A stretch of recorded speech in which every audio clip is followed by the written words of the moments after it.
Bismillahirrahmanirrahim. Assalamualaikum warahmatullahi wabarakatuh. Kembali lagi bersama kami di We Listen, We Tabayun. Masih bersama saya Najib Mukhtar sebagai host di episode kali ini. Dan di episode kali ini kita kedatangan seorang ustadz, pendakwah. Beliau adalah bernama Ustadz Zulfikar Gana Priangga.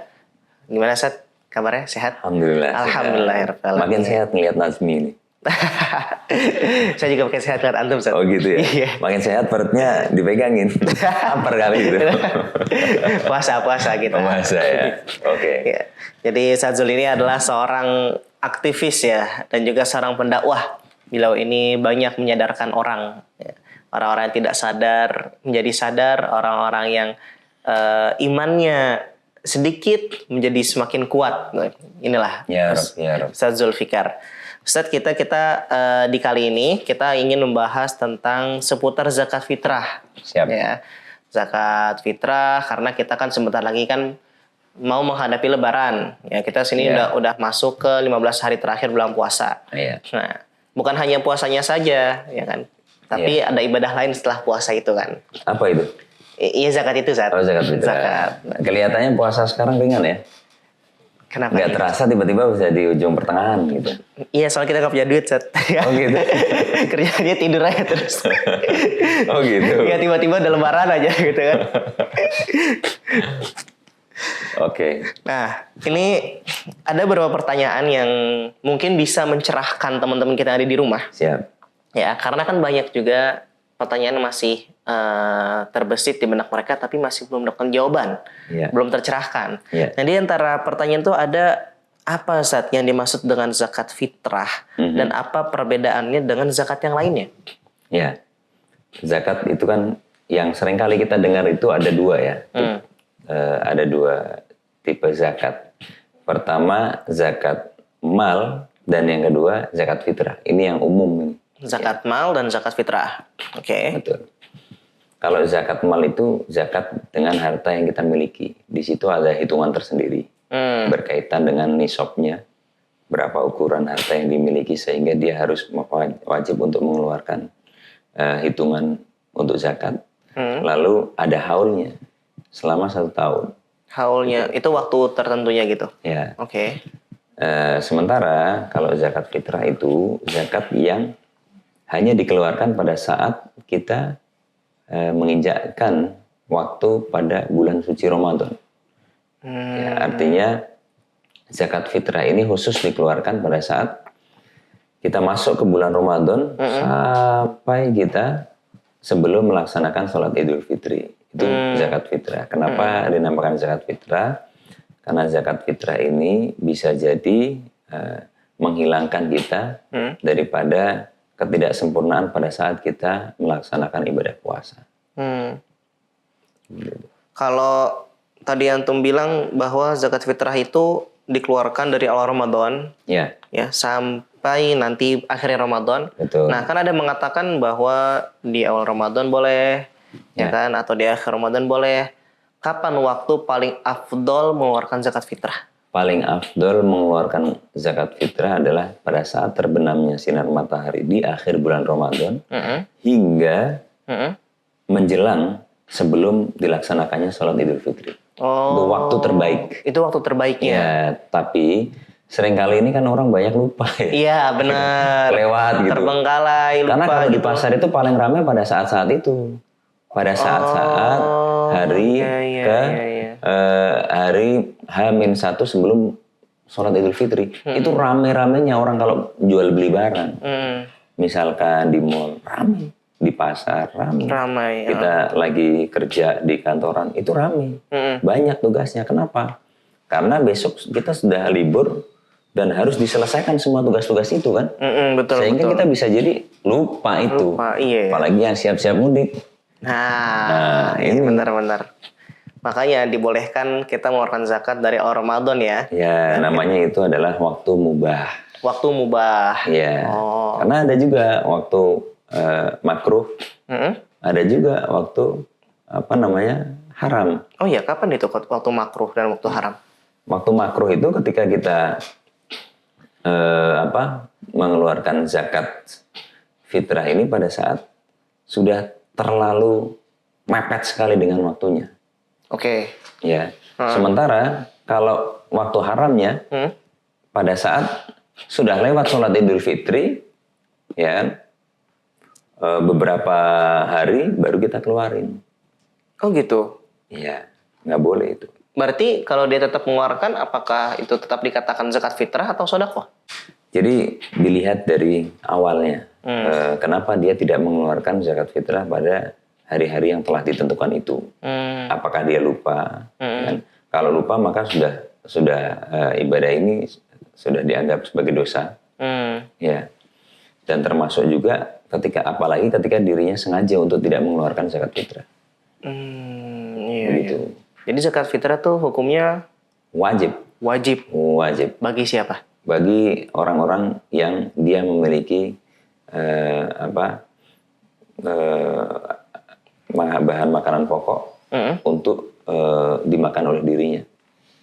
Oh gitu. Kalau malam ini, misalkan malam ini ada bahan makanan pokok di rumah, atau kita mampu untuk membeli bahan makanan pokok tersebut, ya kita belikan untuk kita berikan zakatnya kepada para mustahik.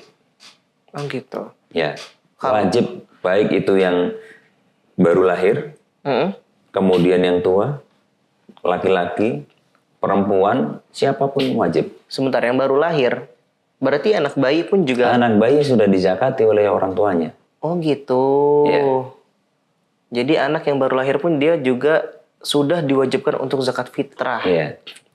Kalau orang tuanya mampu ya. Kalau orang tuanya mampu. Kecuali betul-betul kita di titik kita tidak memiliki apapun untuk kita makan. Maka nggak wajib baginya untuk zakat fitrah. Wajib, iya. Mereka memiliki hak untuk menerima malah. Oh, kita wajib berzakat fitrah jika memiliki kelebihan di hari itu.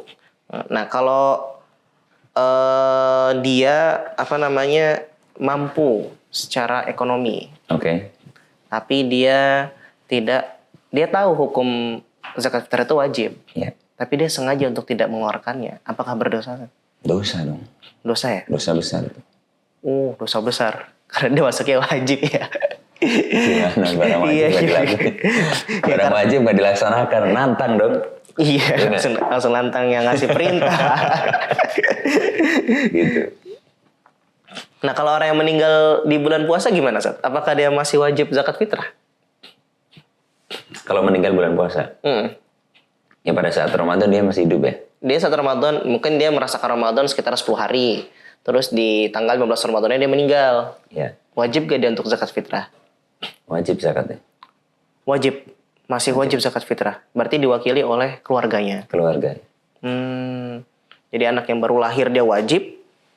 Orang yang baru hidup itu di dunia dia wajib. Dan orang yang baru meninggalkan dunia pun juga wajib zakat fitrah. Oh gitu. Nah, zakat fitrah ini kan kalau di Indonesia kita biasanya menggunakan beras. Ya. Boleh dengan uang juga. Dengan uang juga boleh.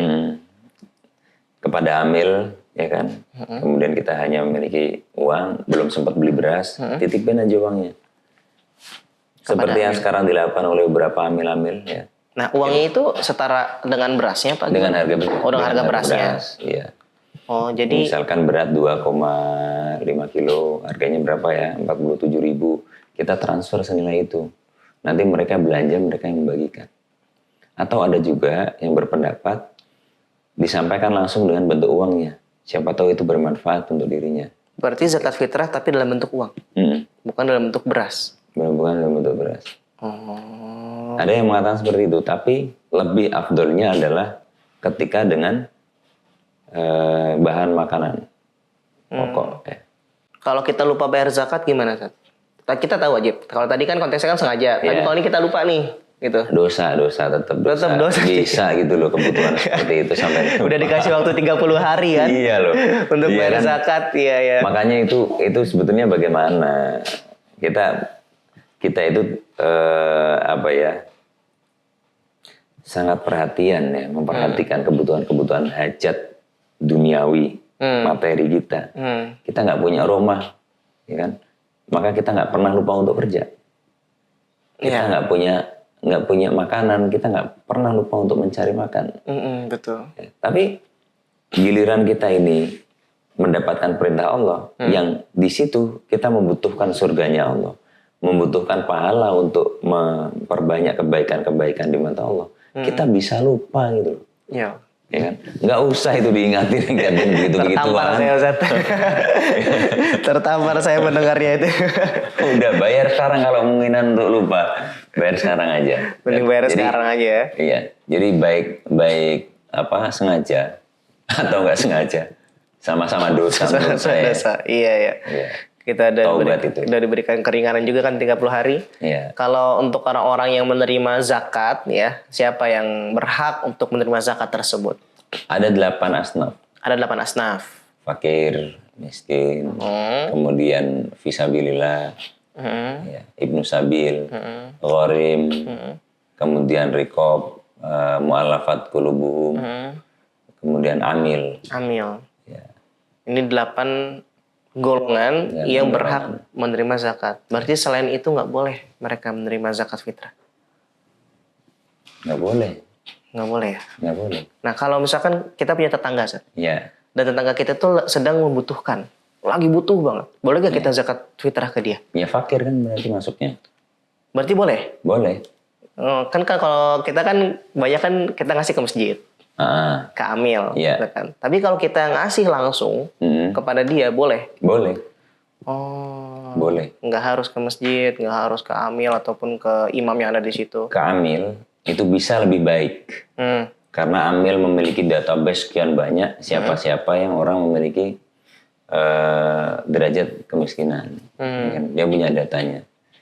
Tapi ketika kita ingin melaksanakan itu sendiri, karena terdesak barangkali, ya boleh-boleh saja. Dan bagaimana hukum zakat fitrah bagi orang yang berada dalam hutang yang besar? Ya utangnya buat bisnis ya jelas besar dong. Bisnis pom bensin misalkan, ya kan? Utangnya gede, ya kan? Kenapa harus bensin? Tuh, apalagi utang apa? Misalkan mau modal untuk ekspor, gede utangnya. Iya. Tapi itu dia mampu gitu sebetulnya, Iya. ya kan? Untuk hutang yang besar aja dia mampu.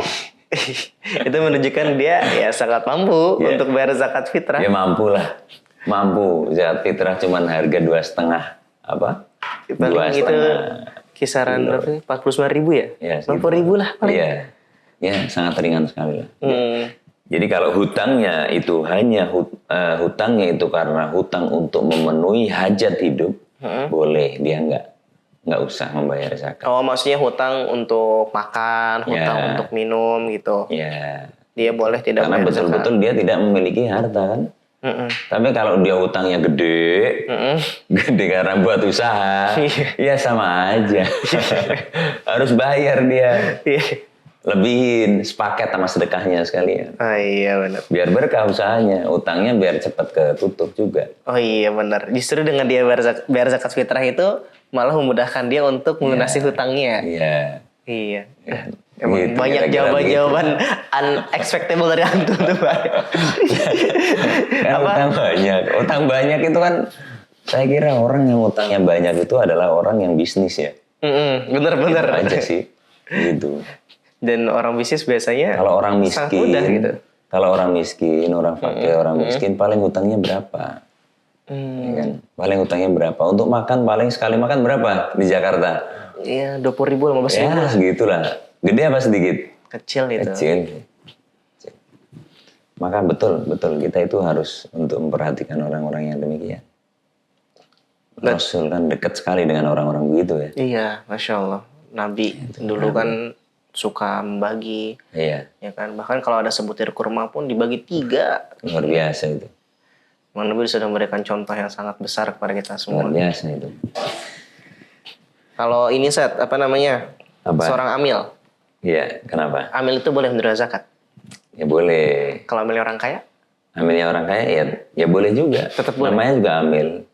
Berarti amil itu mau dia kaya, mau dia miskin, mau dia fakir, mau dia cukup, dia boleh menerima zakat. Zakat. Karena dia seorang amil. Seorang amil yang dia itu mengeluarkan harta juga untuk operasional itu. Oh iya. Pembagiannya. Iya. Ya. Tapi ada juga amil yang nolak dikasih, nggak apa-apa juga, Contohnya. gitu. Ya adalah banyak kan Ada orang gitu kan mau dikasih, oh sorry, saya udah banyak duit, masa masih mau nerima zakat gitu ya. Ada juga yang seperti itu. Banyak ya. Kalau iya kan itu pada akhirnya tergantung pada persentase pembagian harta yang sudah terkumpul berapa kan pada lembaga tersebut. Ya, nah persentasenya berapa untuk pembagian gitu. Apa hikmah disyariatkannya zakat? Banyak banget hikmahnya. Apa diantaranya itu? Allah itu tidak menurunkan sebuah perintah kecuali di dalamnya terdapat hikmah. Pasti itu. Pasti. Meringankan kehidupan fakir miskin, ya kan. Kemudian yang kedua, untuk mensucikan jiwa kita, pikiran kita, mengenalkan diri kita bahwa di luar sana masih terdapat orang-orang yang secara kebutuhan masih jauh dari diri kita. Ya. Jadi terkadang itu menyadarkan juga. Kita ini sudah sangat luar biasa. Allah memberikan kenikmatan buat kita berupa materi, kekayaan, kecukupan. Tapi di luar sana, itu banyak orang-orang yang masih ya, tidak memiliki suatu apapun bahkan untuk makan di hari itu. Artinya ini kalau kita tidak terbelalak matanya dengan ini dan empati kita tidak tergugah, maka ya apakah kita betul-betul manusia sempurna? Iya kan? Iya. Jadi kalau kita ini mungkin out of the topic ya. Iya, nggak apa-apa. Nggak apa-apa ya? Nggak apa-apa, kita ngobrol aja di sini. Saya cerita nih, saya kadang agak menafsirkan sebuah ayat itu terkadang di luar dari jangkauan, tapi saya menjadi bahan pikiran, bukan untuk saya tekankan gitu. Ini hanya untuk bahan berpikir, kontemplasi seperti itu. Untuk diri antum sendiri. Iya. Oke. Allah pernah berfirman, ya. Sabbihisma rabbikal a'la alladzi khalaqa fasawwa walladzi qaddara fahada walladzi akhrajal mar'a. Kita mengambil di surat Al-A'la, satu ayat aja. Sabbihisma rabbikal a'la alladzi khalaqa fasawwa. Ya. Jadi sucikanlah nama Tuhanmu ya, yang maha tinggi, yang telah menciptakan ya kan manusia dan menyempurnakannya. Khalaqa fasawwa, menciptakan sesuatu lalu dia menyempurnakannya. Jadi kalau menurut saya artinya adalah semua manusia yang sudah diciptakan oleh Allah, ditakdirkan terlahir di atas muka bumi ini, itu sudah sempurna loh. Iya. Ya, meskipun dia kadang-kadang nggak punya tangan, nggak punya telinga, matanya nggak bisa melihat, tapi udah itu menurut saya ya, itu udah sempurna loh. Justru itu kesempurnaan. Ya, itu udah sempurna. Oke. Karena apa? Dari ayat ini, sucikanlah nama Tuhanmu yang telah menciptakan segala sesuatu di atas muka bumi ini dan dia yang menyempurnakan. Oke. Udah disempurnakan. Saya kira demikian. Ya. Karena apa? Dengan adanya orang-orang yang tidak punya kaki, tidak punya tangan, matanya buta, tidak punya pendengaran, itu akan memunculkan rasa dari orang-orang lain yang melihatnya, sehingga menyempurnakan sifat-sifat orang yang melihat itu menjadi manusia yang betul-betul sempurna dan sejati. Artinya manusia itu sempurna ketika dia memiliki empati. Manusia sempurna ketika dia memiliki kepedulian. Dia sempurna ketika dia memiliki rasa kasihan. Berarti dia sempurna secara perasaan aja, Sat? Secara emosional aja? Dia menjadi sempurna. Artinya secara fisik bisa jadi orang yang melihatnya nggak sempurna. Oke. Tetapi ketika dia terlahir ya Allah menciptakan dia dengan seperti itu kesempurnaannya. Seperti itulah kesempurnaannya. Tapi kan di pandangan manusia tetap aja dia cacat, mohon maaf gitu kan. Iya. Tetap aja dia tidak Standar sempurna. kita, standar kita. Kayak kita menekankan sesuatu standar hidup itu kan, kalau seorang keluarga itu tinggal bersama anak, istri selalu dekat, ya kan. Tempat bekerjanya tidak jauh dari rumah, rumahnya mewah, mobilnya bagus-bagus, banyak terparkir, motornya ada, lauk pauknya nikmat. Kan itu standar ya. Standar, Itu ya. standar. Standar kebanyakan Standar orang. itu yang bikin siapa? Iya, Toh benar. nyatanya para orang-orang yang dikasihi oleh Allah tidak begitu standar hidupnya, tidak begitu kehidupannya. Nabi Ibrahim lama dia punya anak. Begitu punya anak, anaknya suruh ditaruh di tengah-tengah padang pasir. Dianya suruh pergi. Suruh pergi. Iya, ditinggalin sendirian itu ya, sama emaknya tuh. Tuh. Siapa lagi? Nabi Muhammad. Begitu beliau terlahir, bapaknya udah nggak ada. Sekian tahun kemudian, ibunya yang nggak ada. Iya, iya. Ya kan? Jadi standar itu adalah standar yang kita tentukan sendiri. Maka kita ini akan banyak kekecewaannya kepada Allah ketika selalu menekankan standar hidup kita pada sesuatu yang harus dicapai itu. Mantap, mantap. Berarti secara nggak langsung standarisasi kehidupan kita itu adalah syariat. Syariat aja. Iya. Dan kita harus meyakini betul bahwa qadarullah wa masya fa'ala.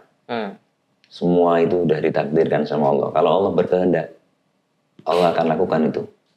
Dan kita harus memahami, itulah standar kita. Semuanya. Iya. Termasuk rezeki di dalam. Termasuk rezeki. Iya.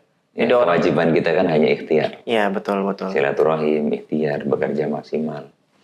Jadi kalau memang itu bukan rezeki dia, ya sudah, sebesar apapun usahanya dan ikhtiarnya tidak akan dapat. Iya. Tapi walaupun dia biasa-biasa saja, santai-santai aja. Iya. Tapi kalau udah rezekinya, udah rezeki ya dapat. Enak ya begitu ya. Ya itulah hantu lah. Gitu kan, santai, ya kan, kalem. Ya kan kelihatannya santai, kalem, tapi sebetulnya saya kira enggak juga kali ya. Ya itu yang harus kita pelajari dari antum gitu. Bagaimana cara menghadapi kehidupan ini dengan begitu tenang gitu, Seth. Kita berusaha untuk belajar menyembunyikan sesuatu. Dan kita hanya perlu menekankan yang perlu diketahui oleh diri kita ini adalah bagaimana kuatnya hubungan kita sama Allah. Selain itu nggak terlalu penting. Gitu. Ketika kita mendapatkan kesulitan dalam pekerjaan, kalau kita sudah paham betul kedekatan diri kita dengan Allah, pasti Allah akan bantu. Pasti ya. Pasti. Sebelum kita minta pun Allah juga ada. Pasti bakal bantu. Pasti bantu.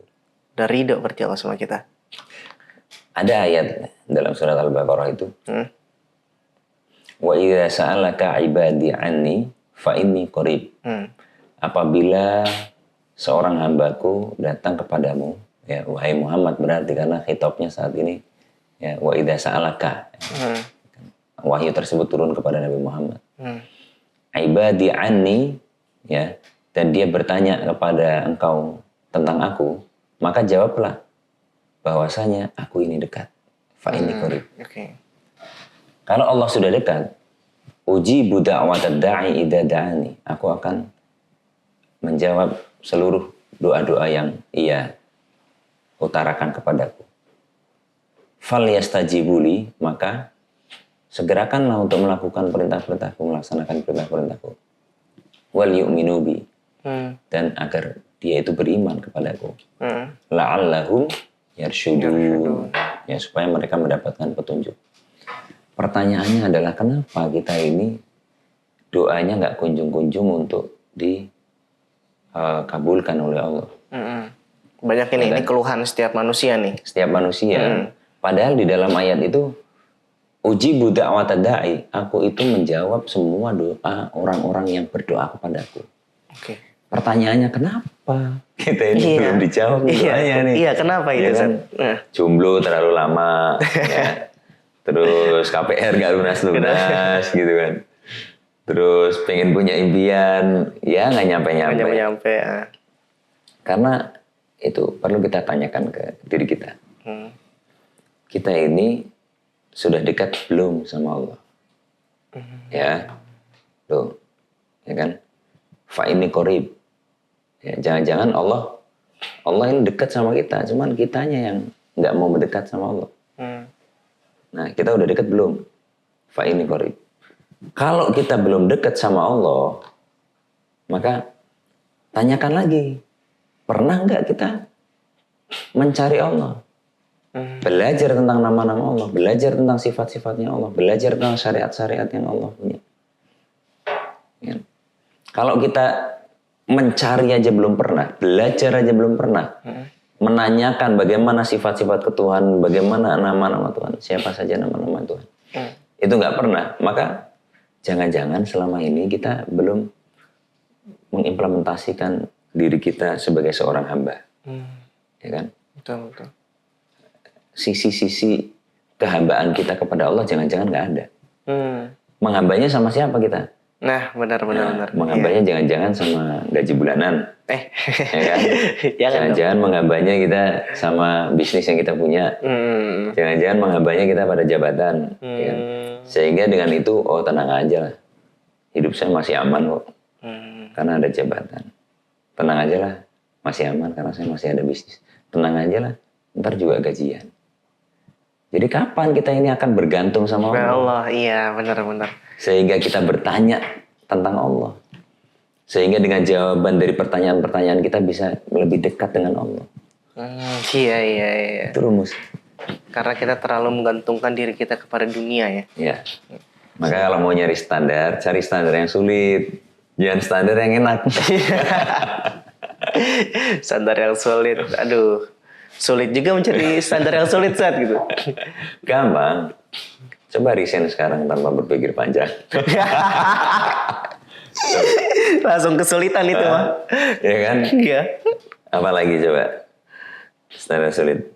Jadi kadang-kadang perlu juga cari tantangan hidup, cari. Itulah. Benar-benar ngulang dari nol banget itu. Ya. Dulu saya pernah setelah dari Kedubes Kuwait, waktu itu kan pernah dinas di sana, jadi sekretaris Duta Besar, penugasan Kemenlu kan. Oh, itu sangat nyaman sekali hidup di situ, sangat nikmat sekali. Ya, gaji besar, fasilitas ada, ya kan, pekerjaan tidak sulit, semua bisa akses mudah dan sebagainya kan. Itu saya memutuskan diri bersama istri dan keluarga semua. Untuk pulang ke Indonesia. Dan itu di tengah-tengah situasi COVID. Oke. Padahal kehidupan udah nyaman di sana ya? Iya. Di mana saat COVID itu orang-orang sulit sekali mereka mendapatkan pekerjaan dan recovery untuk sektor ekonomi mereka. Ya kan? Saya keluar saat itu. Justru atau Iya. menantang tuh ya? Dan alhamdulillah, betul-betul betul-betul sulit hidupnya. Saya menunggu jawaban yang bisa memukau gitu. Iya, betul-betul memukau gitu jawabannya. Dan itu betul-betul sulit. Dan asik. Gitu. Asik. Ternyata kesulitan asik. Mendatangkan keasikan. Cuma tuh yang bilang kesulitan asik. Gitu. Kesulitan asik, ya Allah. Ya Ustazul, terima kasih nih atas ilmu-ilmunya dan juga pengalaman-pengalamannya, sharingnya semua. Ya, ini kita bertemu dengan seorang yang Masya Allah, luar biasa gitu. Asik menghadapi kesulitan gitu. Justru kita kebanyakan menjauhi kesulitan. Orang ini malah menghadapi kesulitan gitu. Langka orang seperti ini nih. Tapi hebatnya lagi saat ya, kita kalau kita mengambil hikmah dan pelajarannya, bukti aja sampai sekarang masih hidup. Iya, masih hidup. Iya kan? Iya. Ya sekarang kesulitan apapun yang kita lalui itu kan tidak membunuh kita. Gitu. Kalau kita menjauhi kesulitan, jangan-jangan karena itu kita kufur pada satu ayatnya Allah. Inna ma'al usri yusra. Jadi kita belum yakin dengan itu. Ya kan? Makanya kita diuji terus, merasa sulit terus nih hidup kita jadinya. Benar. Gitu. Inilah sosok beliau, seorang Ustazul. Ya. Jadi kalau memang harus puasa dulu gitu kan. Kalau memang harus kita prihatin dulu. Kalau merasa kita harus mengekang keinginan kita, ya kekang dulu, nggak apa-apa. Toh kita masih tetap hidup. HP jadul rusak, kacanya pecah. Masih hidup kan? Masih hidup, Nggak iya. ada. Apa lagi? Makanan, aduh mampunya kita cuma punya uang sekian ribu. Nggak bisa buat beli bakso, nggak bisa buat beli daging. Nasi sama garam. Apa besok mati? Enggak. Iya kan? Masih Nah, kira-kira hidup. gitu lah. Iya, ya. Itu pernah saya alami. Masya Allah. Baik, Ustaz Zul, terima kasih atas ilmunya semua ya. Dan juga semoga apa yang kita bahas pada hari ini bermanfaat untuk kita semua dan juga untuk teman-teman yang di rumah.